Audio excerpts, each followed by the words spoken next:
Alright, just figured I'd shoot a video of the car outside. Give a little better sense of lighting, etc.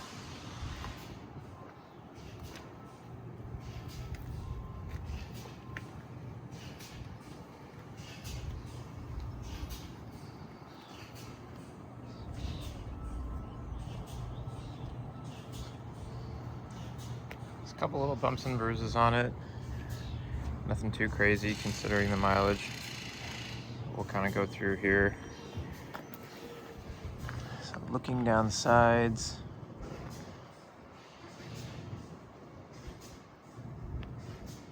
Looking for any dents or dings. I don't see any down driver.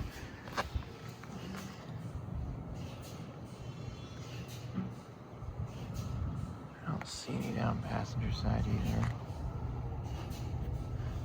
This piece right here is carbon fiber, obviously back there. Oh, that looks great. Looking for stuff around the back here. I think there was one little, yeah, right there. Just a little nick in the paint right there. Don't see anything else noteworthy in back. Obviously, it's got the panel roof on it. Oh, that looks great. I know there's a little spot. Yeah. So obviously, this is carbon fiber here. This right here is in this PPF panel right here. Getting right up on it. It didn't break through the paint, which is great. You can kind of see like it's marred the PPF itself a little bit right there. Whole front clip, so fenders forward all have PPF, so that's front bumper, front fenders, front bonnet. Mirrors also have PPF on it. You can kind of sort of see the line right there. A couple little bug splats right here, but PPF still seems to be in good condition. You can kind of see the line right there. See the line right there. Obviously you can see where it's kind of like wrapped around here too. So everywhere from here forward is covered in PPF. So that mark right there is one. No curb damage on any of the wheels or anything like that. All four are great. It's got obviously the carbon lip down here. This is also covered in PPF. Looking underneath here, there's a couple. If you get down on your hands and knees, this is covered in PPF also. So that right there, much of this damage appears to be in the PPF, but I do think some of it broke through. Like this right here is a PPF problem. So I think that thing could be rewrapped and it'd look better, but getting on your hands and knees, you can certainly see some stuff. You can see a little bit of PPF like fold over kind of mark right there. If somebody was to remove this PPF, I mean, I don't know why you would necessarily, but you can kind of see the line right here where the PPF was installed. So you can kind of see a little bit of a slight possible overlap there from when the PPF was installed. But looking at the front end, I mean, it doesn't appear that any rock chips broke through. Kind of see some little mar in the PPF right there too, but if somebody's seeking, out and out perfection, could have that PPF redone. Parking sensors are not covered in PPF. This is a bug splat here, so you can see a couple little chips that are on the sensor itself there. This sensor I think has one right there. But yeah, the PPF did a great job kind of protecting it. You can see like little flaws within it, what appears to be within the PPF itself. A little like fold of PPF there. Looks like some dirt has gotten up underneath there a little bit, but again, nothing crazy. Looking at the front bonnet, just kind of looking for dents or dings. I don't see any.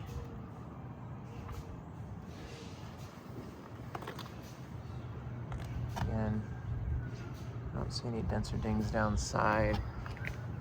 All 4 wheels. Great, no curb damage.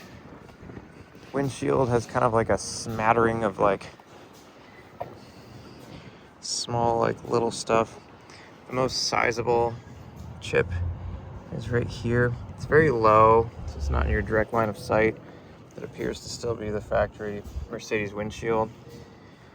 I've had issues with these cars in the past with stretching leather dashboards. This one looks really, really good. It is important to keep conditioner on these things over time, as it is leather and has a tendency to kind of contract over time.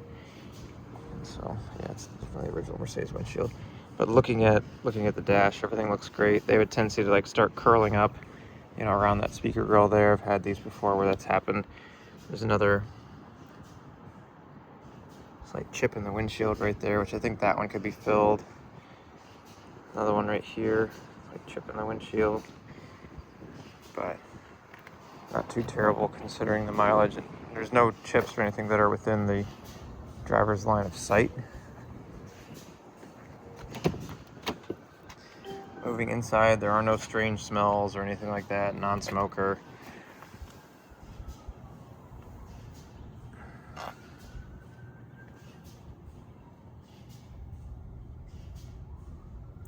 believe the car does have an exhaust on it. It's nothing that's too crazy loud. There's remotes here. I honestly haven't been able to hear any sort of a difference for when they when I hit the button and when I don't. You can kind of see that chip. I don't know if it's coming through on camera or not right there, but the screen looks like it's flashing, but it's on camera, but it's not in person. It has something to do with the frame rates. The Burmester stereo sounds great. It doesn't sound like there's any speakers that are blown or anything like that.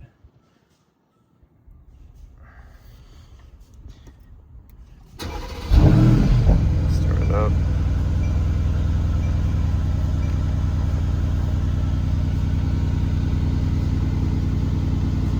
$41,085 on the mileage. The car's still cold. We just kind of pulled it out and pulled it back here. Pop the rear bonnet, or rear trunk area, I mean.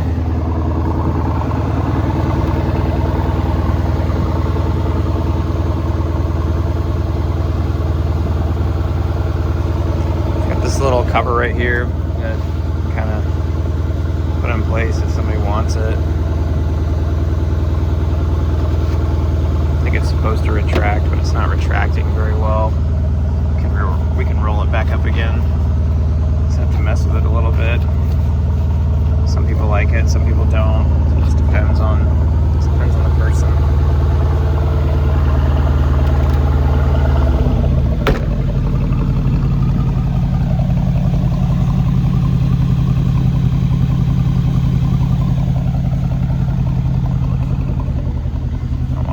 Too much considering it's kind of not up to temperature, but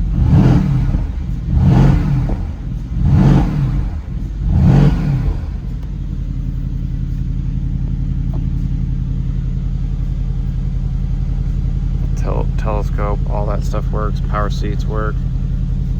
Need to put a little air in the tires. I guess it must be a little low or a little high, one of the two. Alcantara headliner is in great shape.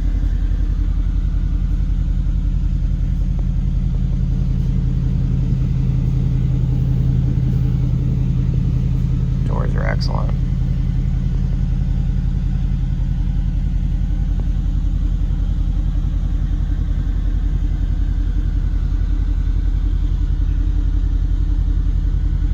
Needs a vacuum. Obviously we'll get it vacuumed out before the car leaves.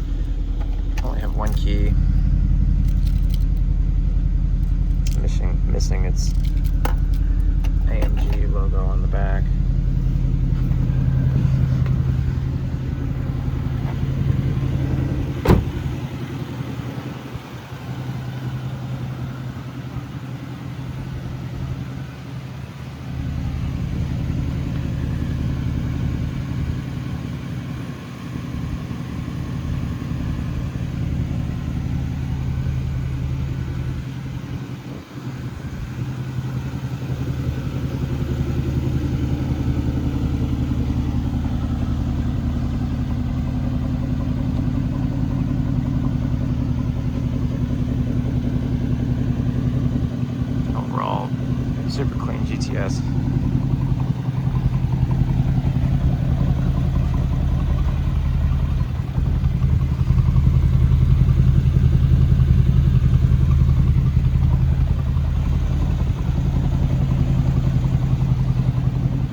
our AMG GTS.